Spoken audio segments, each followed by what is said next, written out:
Before we begin, if you love emotional stories filled with shocking twists, heartwarming family moments, and unforgettable endings, make sure to subscribe to the channel and turn on notifications so you never miss another powerful story. Jonathan Hayes had everything money could buy.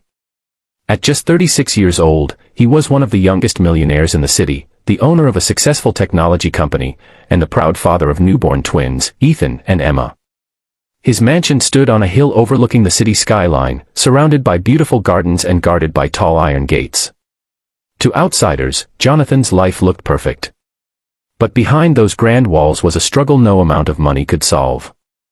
3 months earlier, Jonathan's wife, Olivia, had passed away unexpectedly after giving birth to the twins. Her loss shattered him. Every room in the mansion reminded him of her laughter, her kindness, and the dreams they had shared. While Jonathan tried to bury himself in work to escape the pain, the twins seemed to feel the loss in a way no one could explain. As the babies grew, a frightening problem emerged. They refused to eat. Doctors examined them. Specialists were flown in from different states. Nutrition experts prepared special formulas. Professional nannies worked day and night. Yet every feeding session ended the same way. The twins cried, pushed away their bottles, and refused to drink more than a few sips. Day after day, they grew weaker. Jonathan spared no expense. He hired the best pediatricians money could buy. The nursery became filled with medical equipment, charts, and feeding schedules. Yet nothing worked. The doctors couldn't find a physical illness. According to every test, the twins were healthy. But they simply would not eat. One evening, Jonathan stood in the nursery watching another failed feeding attempt. The babies cried loudly while a nurse desperately tried to comfort them. "They only drank 2 ounces today," the nurse said nervously. Jonathan rubbed his forehead. "There has to be something we're missing. We've tried everything." Jonathan looked at his children. Their tiny faces seemed so sad. His heart broke every time he saw them struggle. Weeks passed, and the situation became worse. The mansion staff whispered among themselves. Some believed the babies were grieving for their mother. Others thought the stress in the house was affecting them. Whatever the reason, nothing improved. Then one rainy afternoon, a young woman arrived at the mansion seeking employment. Her name was Sarah Parker.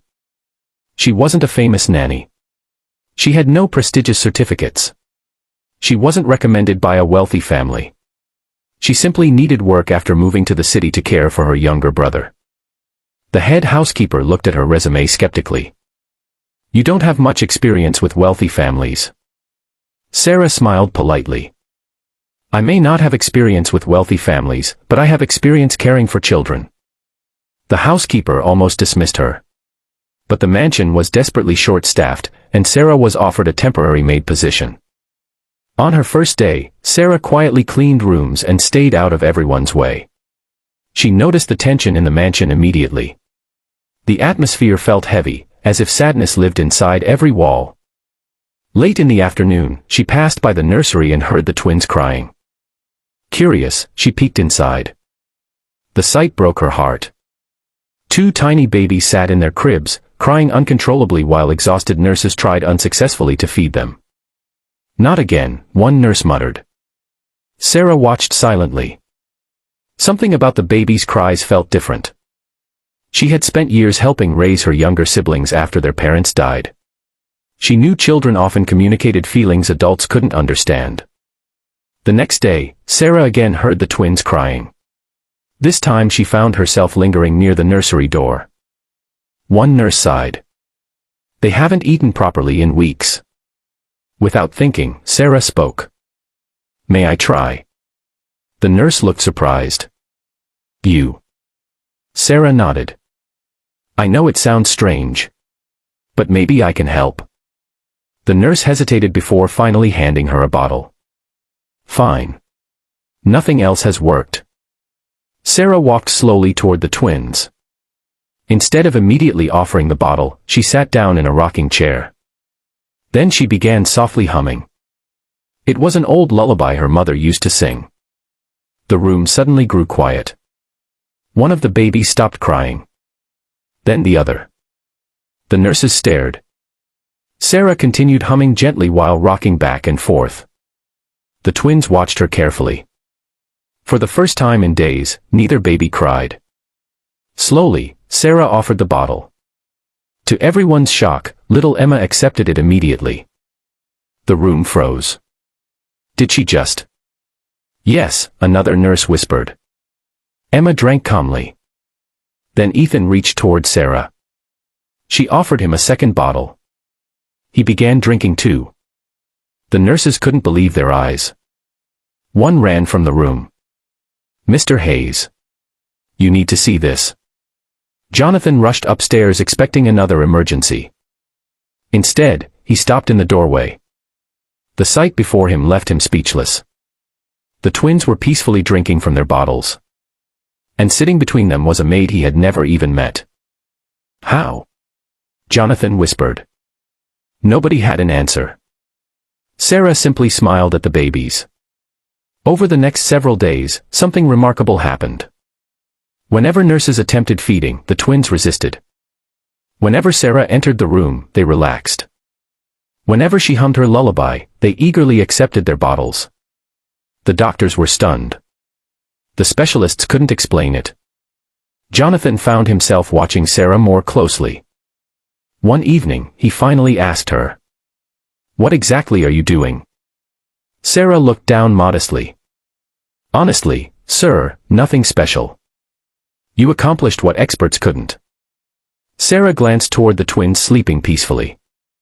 "I think they're lonely." Jonathan frowned. Lonely. They lost someone important before they ever got the chance to know her. Babies understand love more than people realize. Jonathan stood silently. No doctor had ever explained it that way. For the first time, he wondered whether the problem had never been physical. Maybe it was emotional. Maybe the twins didn't need another specialist. Maybe they simply needed someone who made them feel safe. Over the following weeks, the transformation became extraordinary.